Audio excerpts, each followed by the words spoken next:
Okay, it's the 7th of June, 2022. Time is passing inexorably, and for all of those people who I announced that Ajahn Ñāṇiko was going to give the Dhamma talk tonight, that changed. He needed to, as Luang Por Sumedho's attendant, he had to be around because Luang Por Sumedho's sister, Virginia Barber, is about to pass away, and she may have already passed away even during the meditation, but we haven't gotten any news yet or any updates. So, just before the meditation, Ajahn Ñāṇiko was relating to me over the phone that they were counting her breaths per minute. They were counting Virginia's breaths per minute, and it was 12 breaths per minute. Then it was 8 breaths per minute, and her breath slowed down to 2 breaths per minute just before coming in for the meditation. So as I was sitting there, I was thinking, 2 breaths per minute. I was thinking, okay, breathing in.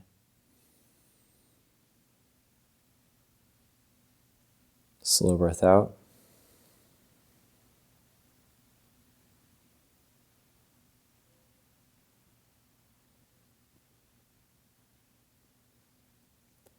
It's pretty slow. One breath in 30 seconds.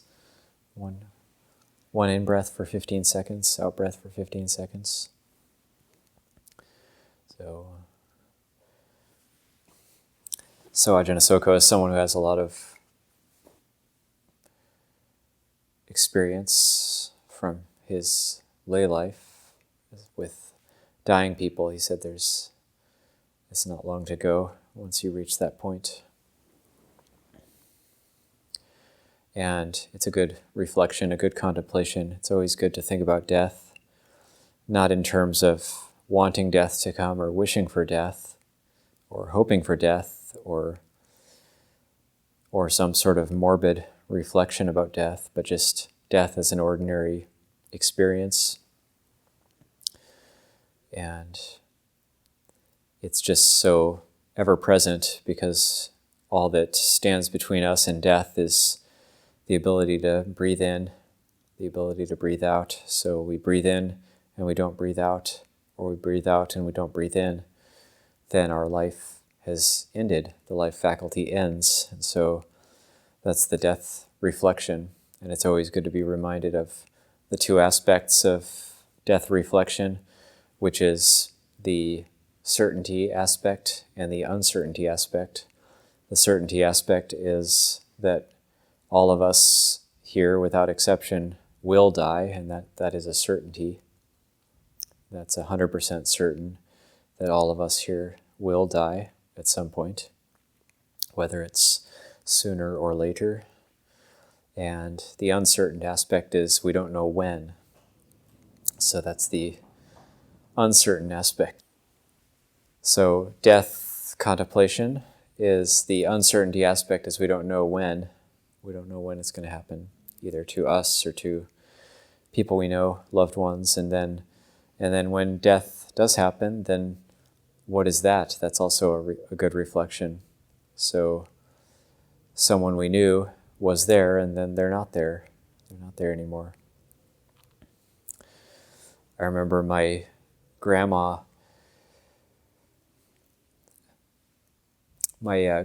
died in bed, and she woke up with him next to her, but as a corpse, as a dead body. And her first reaction was, well, that's not him anymore. She didn't have like a fear reaction, but she just had a reaction, well, that's not him anymore. The life faculty isn't there anymore. It's just the body. So she didn't relate to that body as him anymore. So it's quite an interesting reaction. So what is it that animates the body? What is it that animates us? So when we're alive, then there's all these sense faculties. There's consciousness. There's like blood running through the veins of the body. And that blood flow, the circulation, that's very much a big part of being alive. As the breath comes in, the blood gets oxygenated, and breath goes out, the whatever needs to be taken out of the blood gets taken out through the lungs. So that constant, it's like the air around us is a life support machine. It's an invisible life support machine that we're hooked into at all times. If we aren't hooked into this life support machine, or the conditions just get slightly off, we go to too high of an elevation, there's not enough oxygen, or we go underwater, we can't breathe underwater, or somehow the temperature becomes too high or too low, we can't survive in those states. So we're hooked up to this life support machine that we're on all the time. And if something goes wrong with it, or something goes wrong with us, then the body can't survive. It can't live anymore. So we pass away. So we come to the practice just to reflect on this. And it's good to reflect on how ever-present it is, just how close it is all the time. And normally in society, we're taught to push it away or see death as some sort of big tragedy, but it's actually so incredibly ordinary. I remember in 2012, after Tan Jyotipanyo died at Pujamgam, and I found him, and I was really traumatized by this. And then Luangpur Liam came to Wat Pah Nanachat, and we had the body there, and it's quite unusual for a monk to die. We haven't yet had one of our bhikkhus actually die of old age, I don't think. And we've had a few tragic accidents, but we haven't had anybody who's a bhikkhu die as a bhikkhu of old age in our Western Ajahn Chah Sangha. And so I was quite shaken up by this and thought, well, he was 39 years old, this shouldn't have happened. What part did I have to play on it? It happened on my watch, and sort of the mind trying to blame myself, trying to find some sort of reason, some sort of karma. And then Luangpur Liam coming to Wat Pah Nanachat, and I said, like, this is really strange, isn't it? And, why did this happen? And, he shouldn't have died. And Luangpur Liam said, well, it isn't strange. It's the most ordinary thing in the world. This is the most ordinary thing in the world. And this happens to people all the time. So he's just cutting through that idea that it was strange or inauspicious, and that it was just something ordinary. And he ended up talking about it as a blessing, that when somebody dies in the robes, and especially if their sila is pure, especially if their precepts are pure, then it's a great blessing. So it's death as the most ordinary thing in the world. A lot of times this can be what brings us to the practice, these types of reflections. So they're not meant to be morbid or depressing, but it's meant to cut through that proliferation, the thoughts of the past, thoughts of the future. So this is meant to cut through those things and bring our minds back into the present, and remind us of the possibility of liberation. So there's not much that can be added to Luangpur Sumedho's talk this afternoon. Of course, it was very much around the same themes. For those of us who follow Luangpur Sumedho's Dhamma talks as they get posted on YouTube from Amaravati, then very much the same themes of awareness, mindfulness.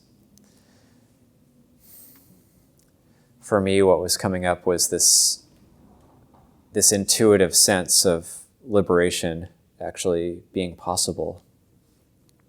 So there's an intuitive sense that liberation is possible. So we get to a certain point where, so maybe we first come to the practice and we're inspired because we read a book, or we get really interested in Dhamma because we had a good meditation experience, or maybe we've had some sort of immense suffering in our life, maybe a relationship breakup or some sort of family dukkha, And that brings us to the practice. We want to lessen our suffering. And so we come to the practice, or we ordain as young anagarkas, novices, monks, and very idealistic. We want to be the perfect monk. We want to be the perfect monk, keep the precepts perfectly, and do everything correct, and also make our mind perfect. Like Lumpur Sumedho mentioned in his talk today, get the jhanas, be the perfect monk. And we have all these ideals. We read from the suttas. We want to get rid of the kilesas, get rid of the defilements, kill the kilesa. And those are all really good ideals. But it's easy to misunderstand, so we can get disheartened. We can get very tight and heavy-hearted about the practice if our mind doesn't follow the ideal, because we discover, if we start to develop some wisdom, we find the mind can't be the ideal, actually. The mind isn't the ideal. The ideal is just an idea. It's an ideal. It's just an idea. So the mind, the heart, isn't ideal. The heart is what it is. It's got its tendencies and its habits and its karma. So we're not going to be able to force it into some sort of jhana box that we've preconceived idea of what we think the practice is, preconceived idea of what we think samadhi or concentration is. So the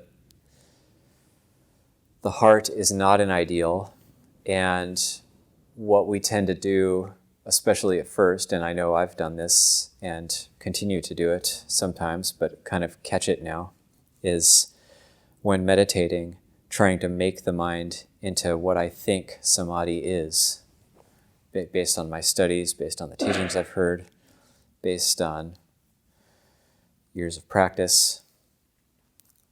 I might have this idea of what samadhi is, of what concentration is, or even of what Dhamma is, or what liberation is.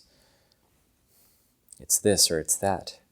It's not thinking, or it's an absence of defilements, whatever that means.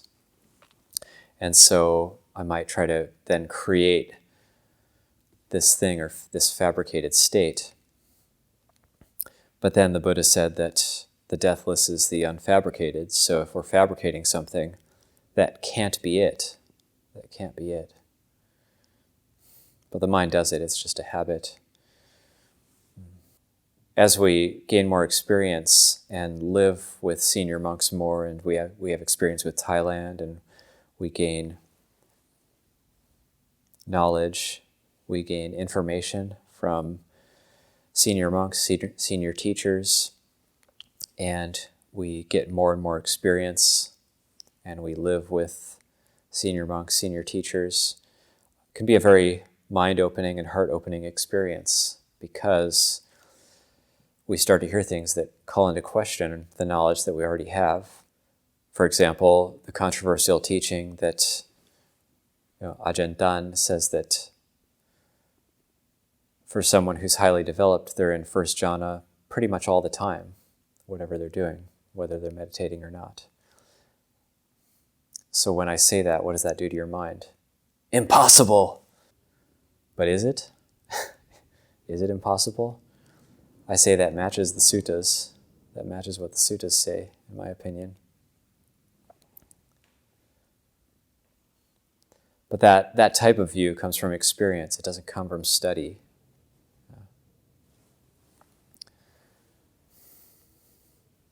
It comes from doing all these contemplations that the Buddha praised, the death contemplation, the metta kammatthana, the asubha kammatthana. We do all these practices over a very long period of time, and our mind starts to open.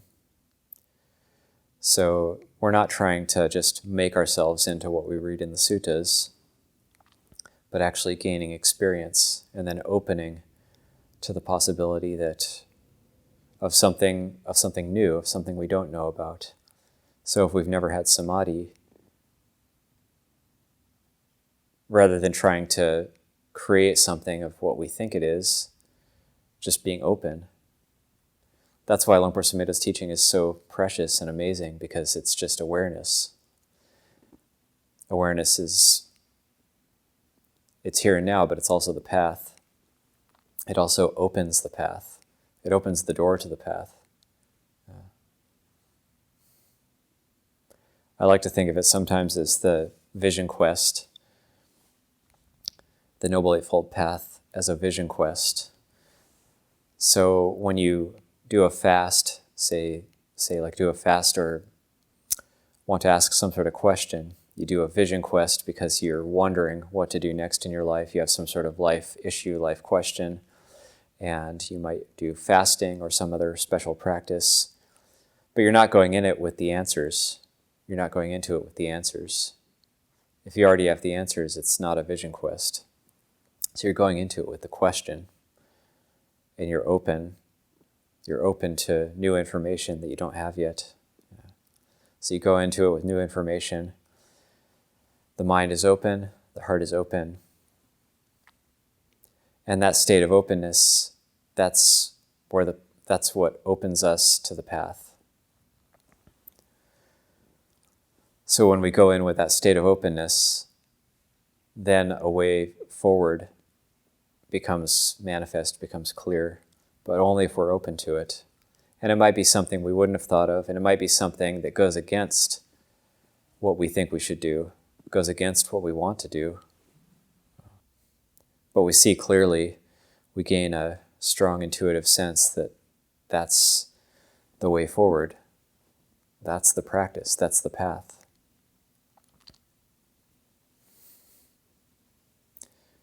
There's the newest book of Luang Por Ban's teaching. It's called Path and Fruit, and one of the talks in it that I was looking into translating a little bit of it. And the talk's title is literally, Go This Way.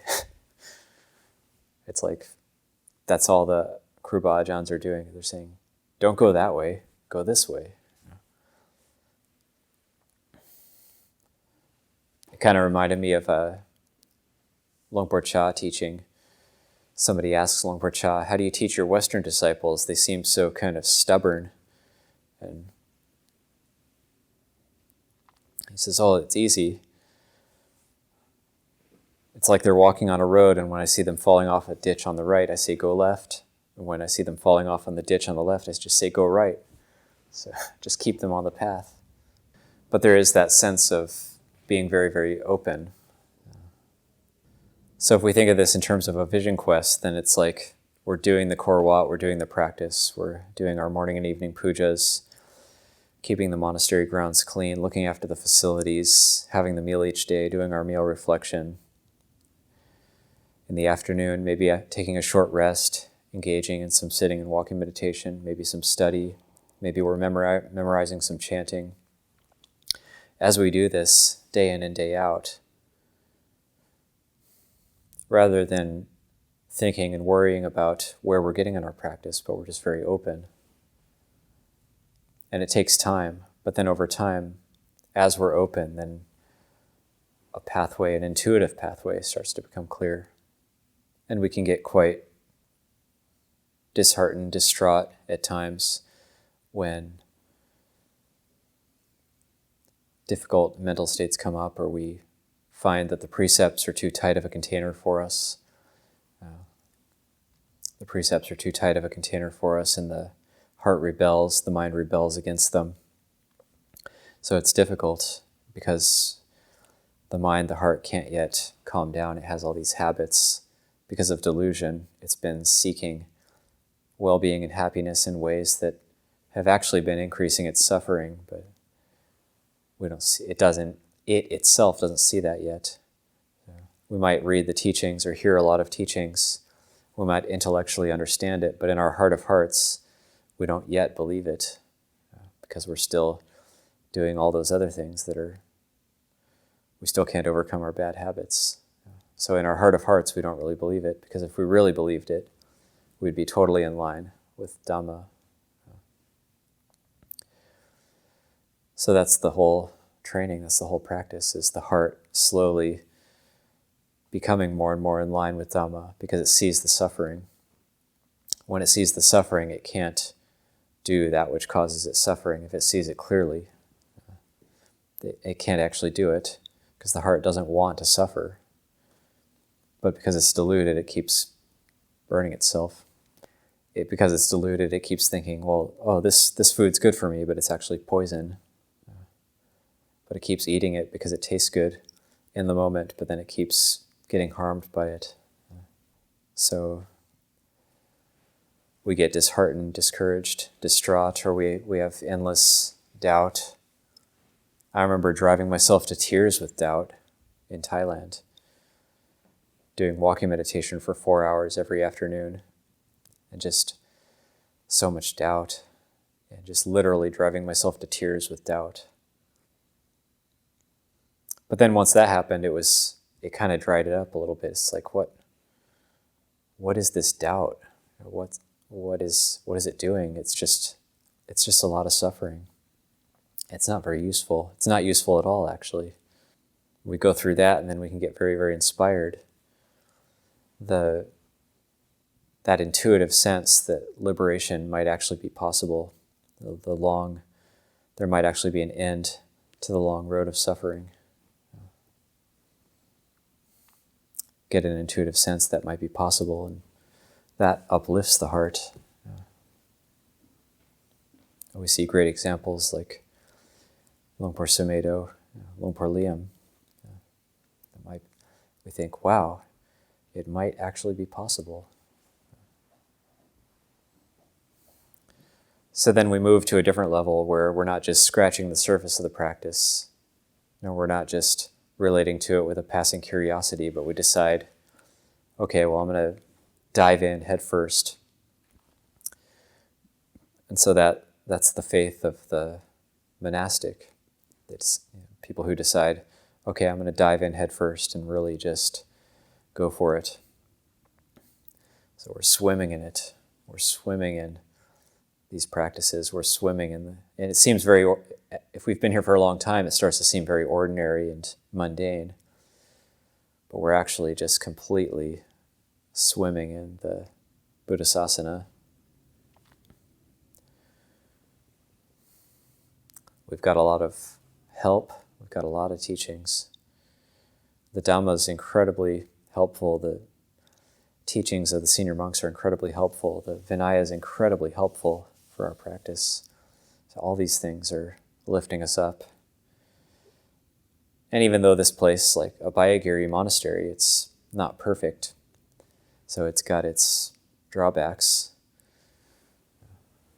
Maybe we're not strict enough. We're not as strict as other monasteries. Or some people might think we're too strict. I remember when I think I was 4 Vasas and we had a guest here. And it's a good ideal to not have breakfast, and that is praiseworthy. But I remember this particular guest, he was disgusted that we were eating breakfast here. And it was so obvious how disgusted he was with us, and he made it known and said, I'm going to go do the real practice somewhere else. And then another guest came right after him, and he was totally traumatized because we were too strict. We were way too strict.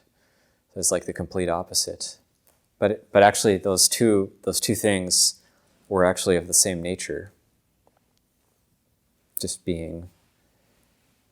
seeing it from 2 different angles. So can we just be aware of these things without letting those ideals take over, without being a slave to the ideals or the ideas? Looping back around a little bit just to end with the death contemplation. That's something that also can cause this openness when we come into the present. This incredible openness, just thinking about the experience of death, what that might be like. We don't have to have had a near-death experience to try to imagine what death might be like. And it's not inauspicious to talk about it. It's very good to try to get our mind around it, to not to understand it, but to be open to it, and not to fear it. There's the fear of death, but that's just fear, so seeing it just as fear. Or doubt. Doubt says, what is death? Wants to figure it out. There's no figuring it out.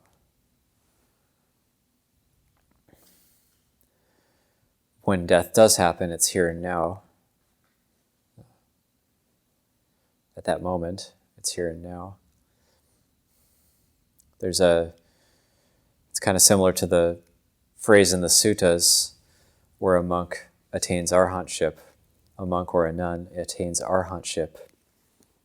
And the phrase is,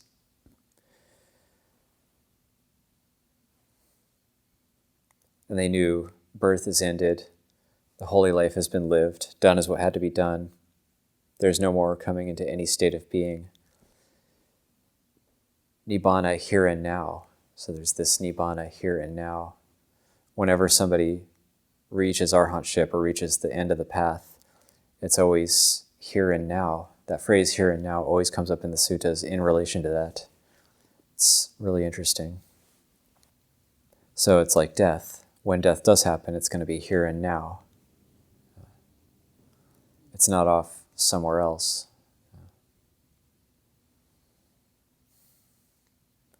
So when we have that here and now viewpoint, that's where that openness starts to happen. Freedom. It's like the ocean having only one taste, the taste of salt, and the Dhamma having only one taste, the taste of freedom. So whether you taste the ocean in the Pacific Ocean, the Atlantic Ocean, the Arctic Ocean, or wherever, the Indian Ocean, it's always going to taste salty. Similarly with the Dhamma, whether you take the Four Noble Truths, Noble Eightfold Path, Four Right Efforts, 5 faculties, 7 factors of enlightenment, 4 foundations of mindfulness, whatever Dhamma you take up, it's the taste of freedom. It's leading to the same thing. It's all leading to the here and now Dhamma. So it's been a very long day, so I'll leave that as a few reflections for this evening.